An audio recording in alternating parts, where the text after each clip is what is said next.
Okay, here is problem 5. A truck has a mass of 2,000 kilograms and is traveling at 70 kilometers per hour or 19.4 meters per second. What is its momentum? So this time we are looking for momentum, which is this one.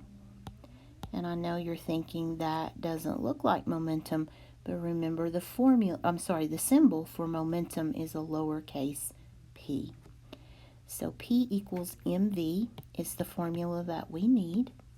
This is a relatively simple one compared to others that we may encounter, where you have momentum, mass, and velocity. So mass, it tells me, is 2,000 kilograms. Velocity is 70 kilometers per hour.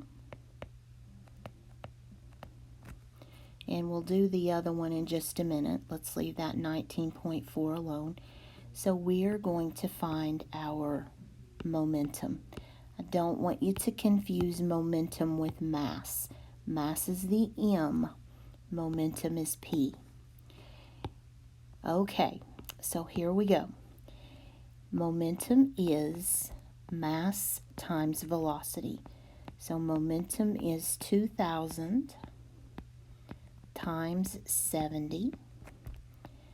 And if you do that on your calculator or in your head, you will get 14,000.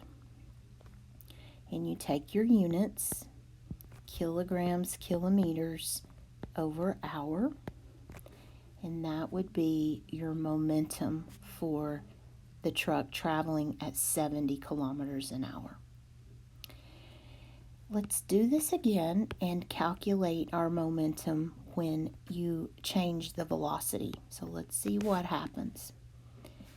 So if we add another velocity on here, where we have 19.4 meters per second, so I'm adding a different variable, and let's see what we come up with for that one. So P equals mv. The mass of the truck did not change. The velocity did.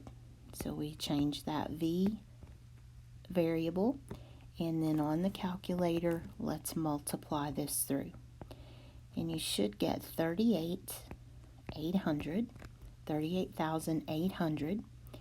And this time we have the weight of the mass of the truck, kilograms, in meters per second.